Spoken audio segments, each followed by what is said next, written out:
اللہ کے رسول صلی اللہ علیہ وسلم نے فرمایا من قام رمضان ایمانا واحتسابا غفر له ما تقدم من ذنبه، کہ جو شخص رمضان میں قیام کرے گا، نمازیں پڑھے گا، رات میں اللہ کے سامنے کھڑا ہوگا، یا دوسرے الفاظ میں کہہ لیں جسے ہم تراویح کہتے ہیں، تراویح پڑھے گا اور ایمان کے ساتھ پڑھے گا اور اجر کی امید رکھتے ہوئے پڑھے گا، تو اللہ رب العالمین اس کے تمام گناہوں کو معاف کر دے گا۔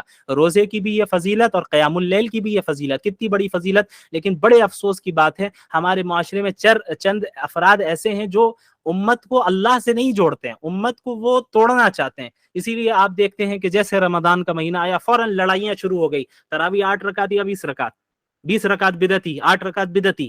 یہ بدعتی اور مشرک اور یہ سارے کافر ہونے کا جو ٹرینڈ چل پڑا ہے ہمارے یہاں، یہ بڑے خطرے کی چیز ہے۔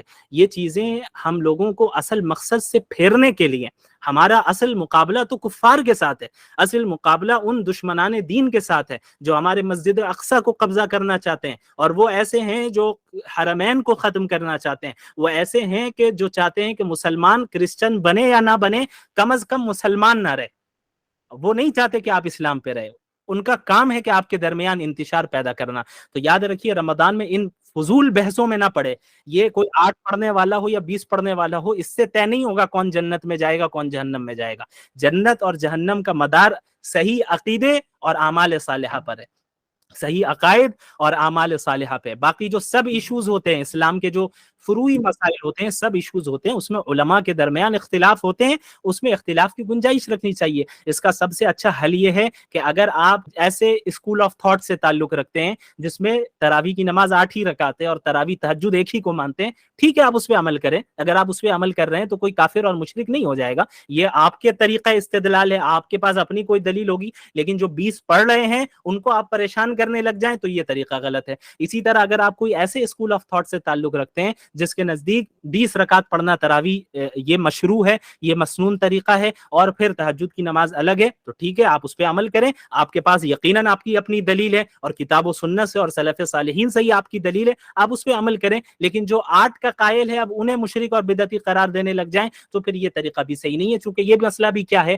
ایک فرعی مسئلہ ہے، میجر ایشو نہیں ہے اسلام کا، یہ مائنر ایشو ہے، سب ایشو ہے، فروعی مسائل جسے ہم کہتے ہیں۔ تو فروعی مسائل میں اور سب ایشوز میں جہاں اختلاف اور ڈیفرنٹ اوپینینز کی گنجائش ہے وہاں رہنے دیں۔ آپ یہ لڑائیوں میں اگر الجھیں گے تو آپ اپنے رمضان کو برباد کر کے رکھ دیں گے، وقت ہاتھ سے نکل جائے گا۔ کئی سلف صالحین نے اس کی وضاحت کی ہے کہ اگر کسی مردے کو ابھی زندہ کر دیا جائے، سلف صالحین کا قول ہے، حدیث نہیں ہے، یہ یاد رکھیے گا، سلف صالحین میں سے کسی عالم دین کا قول ہے، ان کا نام اس وقت میرے ذہن میں نہیں آ رہا ہے، بڑے مشہور عالم ہے، جنہوں نے کہا کہ اگر کسی مردے کو زندہ کر دیا جائے اور اس سے پوچھا جائے کہ تمہاری تمنا کیا ہے، تو وہ رمضان کے ایک دن کی تمنا کرے گا۔ اللہ اکبر!